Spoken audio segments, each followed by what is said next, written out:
여러분 안녕하십니까? 2024년 상반기 우리 모집인 등록 자격 시험 기출 문제에서 나왔던 함정을 찾아라. 이제 제3편 생명보험 상품 30문제 살펴보도록 하겠습니다. 61번 문제 보겠습니다. 자, 변액보험은 생명보험 상품이므로 그러니까 맞는 내용이네요. 상법과 보험업법의 적용을 받습니다. 이것도 맞네요. 그죠? 자본시장법상 투자 신탁에 해당되므로 여신전문금융업법에도 적용을 받는다. 이게 여신전문금융업법이 아니죠. 여신전문 기관은 따로 있죠. 주로 여신만 하는 뭐 대표적인 것이 뭐 이제 카드회사 같은 경우가 해당이 되겠죠. 자, 그럼 어떻게 바꿔줘야 되겠습니까? 투자신탁에 해당되므로 자본시장과 금융투자업에 관한 법률도 적용을 받는다라고 해야 맞는 내용이 되겠습니다. 62번 보겠습니다. 생명보험 표준약관은 보험업법 시행령을 토대로 작성되었다. 뭐 쉬운 문제죠. 생명보험 표준약관은 보험업법 시행령을 토대로 작성된 것이 아니죠. 뭡니까? 상법이죠. 상법 제4편. 보험편의 규정을 토대로 작성이 되었다. 자, 이 3편에 보게 되면 이렇게 몇 가지 법률들 나오죠. 그죠? 자, 이 부분은 시험 문제 매번 출제가 된다. 이렇게 보셔도 될 정도로 시험 문제 출제 비중이 굉장히 높은 부분입니다. 그래서 워낙 이제 그 법률 자체의 그 종류가 여러 가지가 있기 때문에 이게 바꿔서 함정을 찾게끔 이렇게 만드는 문제를 만들어내기도 굉장히 쉬워요. 그래서 딱 정해진 함정이 있는 것이 아니기 때문에 교재를 보시고 충분히 여러분께서 줄을 꺼 가시면서 정확하게 암기를 좀 해 두셔야 되겠다라는 점 기억을 해 두시고요. 63번 문제로 넘어가 보겠습니다. 금융산업의 구조 개선에 관한 법률은 보험업 인허가의 근거 법률이다. 자, 보험업 인허가의 근거 법률은 일단 보험업법이죠. 그 다음에 감독과 관련된 것은 금융위원회 설치에 관한 법률이고요. 구조 개선에 관한 법률은 뭡니까? 보험회사의 구조조정과 관련된 법률이다. 이렇게 구별을 명확하게 해 두셔야 되겠습니다. 64번 보겠습니다. 보험업법 시행령에서는 생명보험 상품을 생명보험 계약과 실손보험 계약이 아니죠. 연금보험, 퇴직연금이죠. 그죠? 연금보험 계약, 퇴직연금보험, 퇴직보험도 당연히 포함을 하는 겁니다. 생명보험 계약과 연금보험 계약, 괄호 열고 퇴직보험 계약도 포함을 한다까지 여러분께서 같이 기억을 해 두셔야 될 것 같습니다. 실손보험 계약 아닙니다. 65번 보겠습니다. 생명보험 계약은 최초 보험료 납입으로 계약이 성립된다. 일단 계약이 성립되는 거 쉬운 내용이죠. 최초 보험료 납입은 계약의 성립 여부와 상관이 없죠. 계약의 성립은 어떻게 됩니까? 계약자의 청약, 보험회사의 승낙으로 보험계약이 성립이 되죠. 그래서 최초 보험료 납입은 계약의 성립과 관련이 없습니다. 계약자의 보험료 납입 여부가 계약 성립의 요건이 될 수가 없다. 이렇게 해야 맞는 내용이 되겠습니다. 해설 한번 보죠. 계약 당사자의 합의. 합의라고 하면 계약자의 청약, 보험회사의 승낙만으로 계약이 성립이 되기 때문에 보험료 납입 여부는 계약 성립의 요건과는 전혀 관련이 없습니다. 기억을 해 두시기 바랍니다. 66번 보겠습니다. 표준약관에서는 설명 의무를 위반한 경우, 설명 의무는 누가 위반을 하는 것입니까? 모집인이죠. 모집인, 즉 보험회사를 대신한 모집인이 설명 의무를 위반했기 때문에 설명 의무를 위반한 경우에는 보험회사가 계약을 철회할 수 있는 것이 아니죠. 보험 계약자가 이 계약을 취소를 할 수가 있다라고 해야 맞는 내용이 되겠고요. 계약을 철회를 할 수 있다. 철회 자체는 실은 보험회사가 할 수 있는 것이 아니죠. 교재에 있는 내용을 보게 되면 이게 고지 의무를 위반한 경우에 보험회사는 계약을 해지할 수 있도록 규정하고 있다. 이렇게 바꿔도 되는 지문이 되겠습니다. 67번 보겠습니다. 작성자 불이익의 원칙. 자, 작성자 불이익의 원칙은 뭘 작성한다는 겁니까? 약관이죠, 약관. 약관은 일단 보험회사가 미리 작성을 해 놓는 거죠. 그러면 어떤 계약 특징과 관련이 있느냐? 선의 계약성이 아니라 부합계약성이죠. 예, 미리 약관을 작성을 해서 전체를 동의 또는 거절할 수밖에 없죠, 계약자는. 그래서 작성자의 불이익 원칙 해석에 있어서 작성자 불이익의 원칙을 적용한다. 얘는 부합계약성과 관련이 있습니다. 68번 보겠습니다. 생명보험 상품은 계약 체결 시에 청약서, 약관 등이 제공되는 유형의 상품이다. 일단 생명보험 상품은 무형의 상품이죠. 당장 공산품처럼 예, 그 효용을 느낄 수가 없다. 이건 뭐 굉장히 쉬운 내용이죠. 그죠? 단 실무적으로 청약서, 약관 등이 제공이 되긴 하지만 유형의 상품이 되는 것은 아닙니다. 그죠? 기억을 해 두시기 바랍니다. 69번. 생명보험 상품의 개발 및 판매를 하기 위해서 예, 기초서류 당연히 작성해야 되죠. 작성 시 보험 약관, 기초서류에 포함이 됩니다. 사업 방법서도 기초서류에 포함이 되죠. 세 가지가 있어요. 기초서류 뭡니까? 약관, 사업 방법서는 나왔고요. 또 하나는 뭡니까? 예, 해약 환급금 산출 방법서, 보험료 및 해약 환급금 산출 방법서가 기초서류의 또 하나의 요소가 되고 있습니다. 사업 방법서, 보험 약관, 그 다음에 산출 방법서, 예, 키워드를 중심으로 여러분께서 암기를 해 주시기 바랍니다. 그래서 생략 가능하다라고 했으니까 틀린 내용이 되겠습니다. 생략할 수 없습니다. 70번. 특약은 그 부과 방법에 따라 주계약이 의무적으로 결합되어 있는 종속특약. 의무적으로 결합이 되어 있다라고 하는 것과 종속특약. 예, 또 한번 읽어보죠. 보험계약 시 보험계약자의 선택에 의해 임의로 가입할 수 있는 임의특약으로도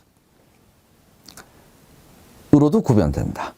자, 이건 뭐 실은 용어를 어느 정도 여러분께서 암기를 하지 않으시게 되면 이렇게 틀린 게 없네. 이렇게 여러분께서 보실 수도 있을 것 같습니다.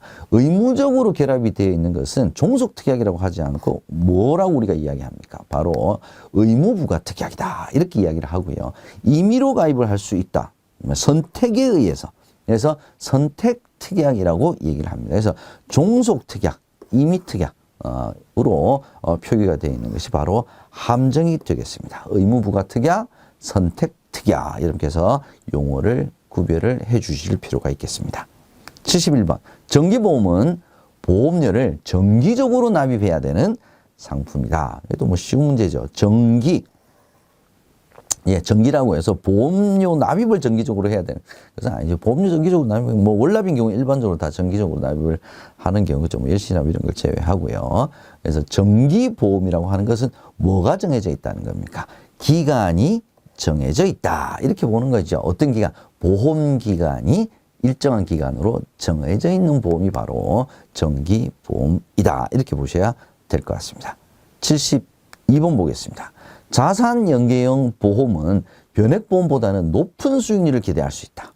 자, 투자형 상품인 변액보험보다도 높은 수익률을 기대할 수 있는 것이 자산연계형 보험은 아니죠. 특정 자산에 연계해서 일반 보험보다는 높은 수익률을 기대할 수 있는 것이 자산연계형 보험입니다. 그래서 변액보험보다가 아니라 일반 보험보다 이렇게 해야 맞는 내용이 되겠죠.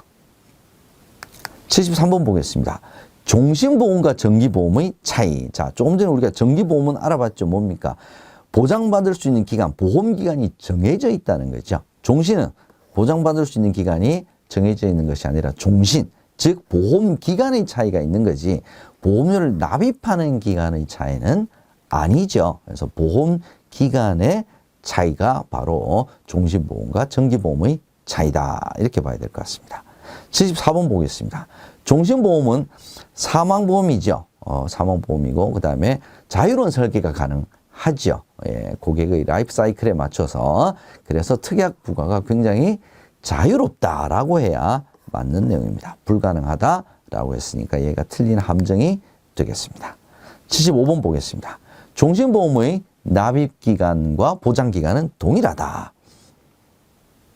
종신보험은 일단 보험기간이 즉 보장기간이 종신이죠. 종신. 그렇다고 해서 납입기간도 종신이진 않죠. 뭐 5년 납, 10년 납, 20년 납 이렇게 해서 보통은 일반적으로 보장기간보다 납입기간이 빨리 종료가 되죠. 그래서 동일하지는 않다라고 해야 맞는 내용이 되겠습니다.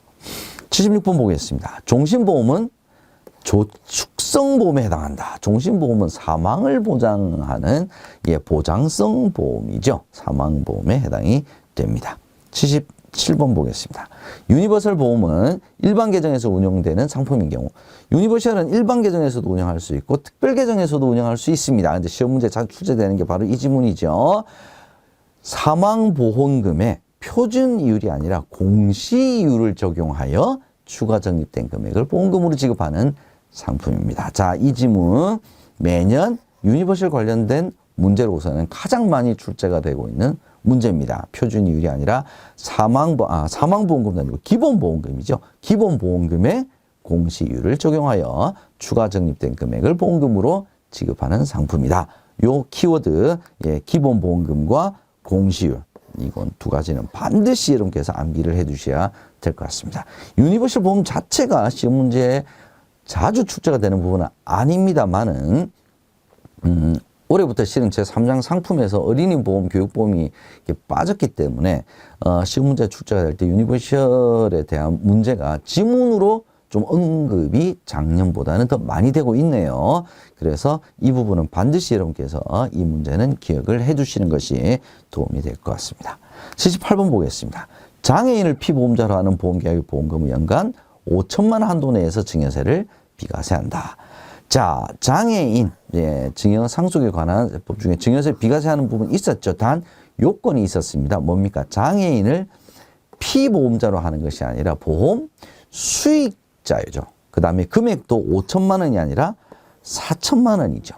그죠? 자, 요 금액은 여러분께서 자주 아마 교육을 받으실 때도 많이 들어보셨을 겁니다. 근데 올해 작년 하반기부터 시험 문제는 장애인을 피해보험자로 하느냐 수익자로 하느냐 이 부분을 자꾸 함정으로 많이 출제가 되고 있다는 점 여러분 유의해서 살펴보시면 좋겠습니다. 79번 문제 보겠습니다. 장애인 전용 보장성 보험료의 세액공제 한도 얼마입니까? 자, 장애인 전용 보장성 보험료의 세액공제 한도는 일반 보장성 보험의 세액공제 한도와 동일하죠. 얼마입니까? 200만 원이 아니라 100만 원이죠. 100만 원입니다. 단 세액공제율은 다릅니다. 12%냐 15%냐. 장애인 전용이 더 세율이 높죠. 세액공제 더 많이 받을 수 있습니다. 한도는 100만 원으로 동일합니다. 세율이 다릅니다.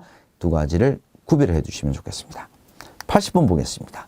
장애인 전용 보험의 주요 보장 내용은 사망보험금, 암진단금, 입원비, 통원의료비, 실손의료비, 암사망보험금, 재장애급여금. 자, 사망보험금, 암진단, 입원비, 통원비, 암사망보험금 다 되는데 이 실손이 되느냐.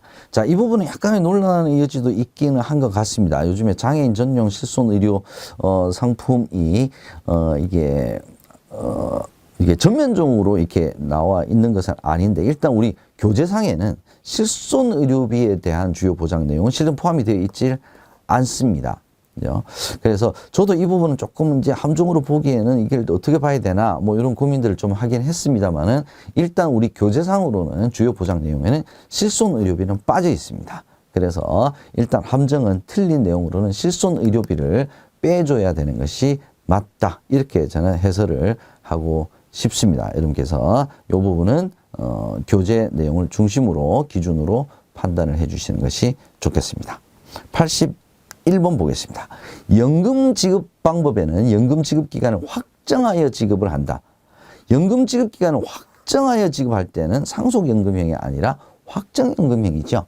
그 다음에 생존기간의 적립금의 이자만 지급을 하고 생존기간이 종료, 즉 사망을 하게 되게 되면 적립금은 상속하는 상속연금형으로 구별이 됩니다. 요거를 여러분께서 구별해 주셔야 될 것 같아요. 그래서 상속연금형이 아니라 얘는 확정연금형이죠. 종신연금형이 아니라 얘는 상속연금형에 대한 설명이 되겠습니다. 구별을 해 주시면 좋겠습니다. 간혹 여기와 관련된 연금 지급 방법과 관련된 문제는 지문으로 다른 지급 방식도 출제가 될 수가 있으니까 여러분께서 기억을 하시면 좋겠습니다. 82번 보겠습니다. 변액보험은 생존을 목적으로 소득이 있는 기간 동안 그 소득의 일부를 보험료로 납입하고 적립해서 소득이 중단된 이후에 정기적으로 보험금을 수령하는 상품이다. 자, 일단 변액보험은 일단 빼놓고요. 생존을 목적으로 소득이 있는 기간 소득의 일부를 보험료로 납입해서 적립을 한 다음에 정기적으로 보험금을 수령한다. 즉 뭐 연금 수령한다. 그러니까 주로 저축성 보험에 관련된 내용이 해당이 될 것 같습니다. 근데 변액보험은 뭐 조금 크게 보게 되면 변액연금보험도 실에 해당이 되긴 되지만 뭐 변액 유니버셜 보장형이라든지 아니면 변액 종신보험 같은 경우에는 생존과는 관련이 없죠. 그래서 정확하게 이 지문의 내용을 설명하는 상품은 변액보험이 아니라 연금보험은 이라고 해야 정확하게 맞는 내용이 될 것 같습니다. 그래서 이 내용을 여러분께서 내용을 보시면서 함께 공부도 해 주시면 좋을 것 같습니다. 83번 보겠습니다. 세제적격 연금저축의 근거 법령. 시험 문제 자주 나오는 부분이죠. 예, 조세특례제한법에서 소득세법으로 바뀌었죠. 소득세법에서 조세특례제한법으로 변경된 것이 아닙니다. 두 가지 바꿔놨죠. 구별을 해 주셔야 될 부분입니다. 84번. 퇴직연금제도는 5인 이상 근로자를 고용하는 사업자 대상으로 시행 중인 것이 아니죠. 예, 처음에 이제 시작할 때는 좀 그랬는데 최근에는 어떻습니까? 예, 몇 인 이상 근로자 고용하는 사업장 대상 이게 다 없어졌죠. 모든 사업장을 대상으로 전 사업장을 대상으로 예, 퇴직연금 제도는 실시가 되고 있습니다. 85번 보겠습니다. 모든 퇴직연금은 운용 실적에 따라 근로자에게 지급될 퇴직급여가 달라진다. 자, 퇴직연금의 종류, DB형, DC형, 그 다음에 IRP 이 세 가지를 구별하는 문제 자주 출제가 되고 있습니다. DC형, 즉 확정 기여형과 IRP는 얘는 근로자에게 지급될 퇴직급여가 달라지는 것이 맞아요. 근데 DB형은 사전에 결정이 되는 확정급여형을 의미를 합니다. 그래서 모든 퇴직연금은 운용실적에 따라 근로자에게 지급될 퇴직급여가 달라진다 그랬으니까 DB형은 달라지는 것이 아니라 사전에 확정되어 있다라고 여러분께서 알고 계셔야 됩니다. 그래서 모든이라고 했으니까 얘가 틀린 내용이 되겠습니다. 86번 보겠습니다. 변액보험은 계약자가 납입한 보험료에서 사업비, 위험보험료 제외하죠. 제외한 나머지 금액을 일반 계정으로 투입하는 것이 아니라 특별계정으로 투입을 한다. 특별계정에서 운영하는 거죠. 특별계정에서 로 투입한다라고 해야 맞는 내용이 되겠습니다. 87번 보죠. 변액보험은 계약 체결 시 상품 설명서에 예시한 해약 환급금을 보증한다. 해약 환급금을 보증하지는 않죠. 어떤 변액보험 상품 종류도 해약 환급금을 보증하지는 않습니다. 중도 해지할 때 다 보증을 하게 되면 얘는 실적 배당형으로 볼 수가 없겠죠. 해약 환급금은 보증하지 않습니다. 88번 보겠습니다. 변액연금보험의 연금 지급 방법은 일반 연금보험의 연금 지급 방법과 동일합니다. 그죠? 종신연금형, 확정연금형, 변동연금형이라고 하는 것은 없죠. 예, 상속연금형, 혼합연금형이 있습니다. 요 종신, 확정, 상속, 혼합 이 네 가지는 동일합니다. 일반 연금보험이나 변액연금이나 똑같습니다. 자, 어떻게 지급하는 것이 종신연금형이고 확정연금형이고 상속연금형이고 혼합연금형이냐 하는 것을 우리가 앞서 연금 지급 방법의 문제에서도 한번 살펴봤죠. 예, 이 부분 시험 문제에 자주 나오는 문제는 아니지만 종종 언급이 되고 있다는 점은 기억을 해 두시면 좋겠습니다. 89번 보겠습니다. 변액연금보험은 연금 지급이 개시되기 전에 제1보험기간 위험보장기간이죠. 피보험자가 사망했을 경우에는 사망보험금을 지급을 합니다. 근데 어떤 금액을 사망보험금으로 지급하냐. 이 문제가 최근에 굉장히 자주 출제가 되고 있습니다. 이건 반드시 기억을 해 두셔야 되겠습니다. 기납입보험료를 사망보험금으로 지급하는 것이 아니죠. 기본보험금 플러스 사망 직전까지 적립된 계약자 적립금을 더해서 사망보험금으로 지급을 합니다. 이건 반드시 암기를 해 두셔야 됩니다. 어떤 금액을 지급한다고요? 예, 기본보험금 플러스 특별계정에서 적립된 계약자 적립금을 더해서 사망보험금으로 지급을 한다. 반드시 기억을 해 두셔야 될 것 같습니다. 자, 마지막 문제 한번 살펴보죠. 변액 유니버셜 보험은 월대체 보험료를 활용하면 실효가 나지 않을 수 있습니다. 실효가 나지 않을 수 있습니다. 계약자 적립금이 아직 남아 있으면은요. 그죠? 내 계약자 적립금이 남아 있잖아요. 중도 인출을 많이 했다거나 아니면 해약 환급금이 계속 월대체 보험료를 까다 보면 해약 환급금이 줄어들어서 0이 될 수도 있겠죠. 그럴 경우에는 실효도 될 수가 있습니다. 그래서 실효가 되지 않는다라고 했으니까 얘는 틀린 내용이 되겠습니다. 예, 위험보험료 더 이상 차감할 수 없는 경우에는 계약이 해지될 수도 있습니다. 기억을 해 두시고요. 자, 이렇게 해서 이제 3편까지 우리가 살펴봤습니다. 다음 시간에 저는 제3보험 시간에 다시 찾아뵙도록 하겠습니다. 여러분 수고하셨습니다.